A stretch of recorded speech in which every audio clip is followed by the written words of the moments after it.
Dan semua peserta Zoom, cuma satu yang disebut namanya oleh Bung Rocky, yaitu Pak Gatot Nurmantio. Apa artinya setelah ini harus Pak Gatot Nurmantio dulu? Ya, sebaiknya, supaya tersambung. Nyambung ya. Dan saya yakin Pak Gatot Nurmantio sedang mendengarkan apa yang disampaikan Bung Rocky. Ya. Kalau masih terkoneksi dengan Zoom? Ya, masih. Kita persilahkan. Masih. Baik, kita persilahkan Bapak Gatot Nurmantio. Silakan. Terima kasih. Assalamualaikum warahmatullahi wabarakatuh. Yang saya hormati, saya banggakan, saya kasihi, saya taati Habib Muhammad Rizik Syihab, beserta para habaib, para alim ulama, para kiai, para tokoh masyarakat.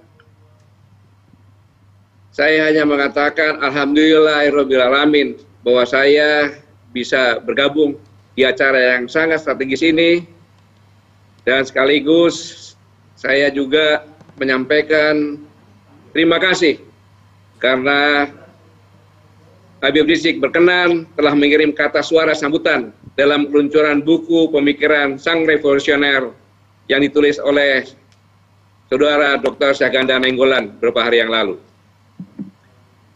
Singkat saja, menarik sekali karena apa yang disampaikan dengan revolusi akhlak ini, saya menyimak apa yang disampaikan oleh Habib Rizik, menggunakan semuanya dengan pisau analisis Pancasila. Saya ulangi, menggunakan pisau analisis Pancasila. Suatu yang sangat luar biasa, yang selama ini didengung-dengungan bahwa syariah Islam segala macam, ternyata revolusi akhlak itu pisau analisisnya ada Pancasila. Tidak bisa dipungkiri lagi bahwa Habib Rizik seorang nasionalis yang mengawal tujuan murni Pancasila seperti yang dilakukan oleh kami, yaitu dengan gerakan moral yang mengawal cita-cita luhur bangsa Indonesia. Itu yang pertama. Tapi saya hanya ingin mengingatkan bahwa pertama kali bangsa ini merdeka yang didengungkan adalah kemerdekaan. Kami bangsa Indonesia menyatakan kemerdekaan. Kemerdekaan artinya adalah, kalau bahasa Sanskertanya, kamardika, yaitu warga negara kelas atas. Jadi founding father dan founding mother ini mencanangkan bahwa kita berubah dari bangsa yang dijajah menjadi bangsa yang kelas atas. Maka cita-citanya itu melindungi segenap bangsa dan seluruh tumpah darah Indonesia. Mensejahterakan, mencerdaskan. Sehingga inilah bangsa yang national state. Di mana sebuah nasional yang bangsanya ini majemuk. Dengan kemajemukan ini, contoh singkatnya saja, Pancasila pertama, ketuhanan yang Maha Esa. Dari berbagai macam agama diakui di negara ini. Dari berbagai warna kulit, bahasa, semuanya politik diakui menjadi satu. Kemudian contoh lagi negara bangsa memperlakukan manusianya dengan sila kedua, keadilan sosial bagi seluruh rakyat Indonesia. Saya ulangi, kemanusiaan yang adil dan beradab. Sila kedua, kemanusiaan yang adil dan beradab. Memperlakukan semua manusia yang adil dan beradab. Nggak dibeda-bedakan siapapun juga. Nggak ada warga negara kelas 2, kelas 3 tidak ada. Karena nasionalis itu semuanya warga negara nomor 1. Inilah yang sama-sama sekarang ini kita melihat tidak berlaku. Tidak diperlakukan dengan benar. Ada penyimpangan. Dibilang agama tidak boleh berpolitik. Ingat, Undang-Undang Dasar 1945, Pasal 29 ayat 1, bahwa negara berdasarkan ketuhanan yang Maha Esa. Dengan demikian maka, tidak ada dalam keputusan apapun juga, kalau sudah sepakat ketuhanan yang Maha Esa, sebagai orang Islam yang menggunakan agamanya. Yang Katolik ya dengan agamanya.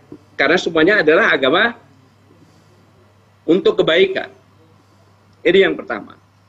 Dari ini semuanya, Kalau akhlak-akhlak kita tidak diperbaiki, kejadian semacam ini. Terjadi kelas-kelas dalam kehidupan berbangsa rakyatnya. Kita melihat secara gamblang saja, apakah keadilan sudah diberlakukan. Ingat, pemerintah itu adalah menerima mandat dari rakyat, si pemilik kedaulatan tertinggi. Ya. Makanya pada saat bangsa ini lahir, negara belum ada. Tanggal 18 baru negara itu ada. Ada pemerintah, ada pengakuan, ada wilayah. Dari sinilah revolusi akhlak ini sangat penting. Contoh saja, singkat saja, apa yang terjadi belakangan ini tentang pemeriksaan Habib Rizik. Kalau memang negara ini adil dan benar-benar beradab, maka semua yang kumpulan-kumpulan periksa semuanya. Ini contoh saja. Kemudian, contohnya, anggota kami, Saganda Nainggolan, Bang Juhur, Bang Anton. Pada saat ditangkap, saya katakan, jangan kasihanilah mereka. Karena mereka bukan pejuang-pejuang karbitan. Dalam briefing-briefing saya katakan, justru yang kita kasihani adalah para penyidik. Karena penyidik di kepolisian ini adalah orang-orang yang pintar-pintar, orang-orang yang cerdas, dan pasti mempunyai hati nurani. Dia batinnya tersiksa. Karena dia harus melakukan pelanggaran hukum untuk menangkap saudara-saudara kami. Mereka ditangkap tanpa alat bukti 2. Yang pertama. Kemudian mereka harus mengadakan penyidikan. Padahal pimpinannya berdasarkan fakta hukum yang disampaikan oleh Komjen Napoleon Bonaparte bahwa pimpinannya terlibat. Bagaimana perasaan seorang penyidik? Dia punya keluarga begitu pelak. Kamu meriksa pimpinanmu juga. Seandainya itu bukan pejabat, begitu dikatakan dia terlibat, pasti ditangkap, diproses. Inilah keadilan. Seandainya Kapolri membebaskan tugasnya dulu pimpinan tersebut untuk diperiksa, itu baru adil. Nah, keadilan ini buktinya apabila tidak dilakukan melaksanakan keadilan sosial bagi seluruh rakyat Indonesia, terbukti sekarang di Papua. Itu masalah keadilan di Papua Barat. Mereka menyatakan merdeka, Pak Jenderal. Itu karena sudah frustasi. Inilah kalau keadilan ada, tetap mereka dilindungi tiap-tiap manusia, diperlakukan sama secara adil dan beradab. Tidak mungkin itu terjadi. Selama 70 tahun, tidak bisa seperti itu. Bisa terjadi damai-damai saja. Nah, inilah perlunya revolusi akhlak. Ya. Karena sudah parah merubah keburukan jadi kebaikan. Karena, maaf saya tambahin, manusia-manusia Indonesia adalah manusia-manusia pemberani. Dari Sabang sampai Merauke, semuanya punya senjata. Rencong, keris, badi, dan seterusnya. Hanya bedanya, di barat kecil disembunyikan, semakin ke timur makin dibesarkan. Semua suku punya tarian-tarian. Perang, berarti siap perang. Maka pemberani. Nah itulah, para ulama itu adalah kumpulan-kumpulan orang yang penakut. Maka mencanangkan revolusi akhlak. Karena para ulama sangat takut dengan Tuhan Yang Maha Esa Allah Subhanahu wa Ta'ala. Tetapi sekarang ini, manusia Indonesia ini kalau tidak dikendalikan akhlaknya, jadi pemberani. Tuhan pun berani.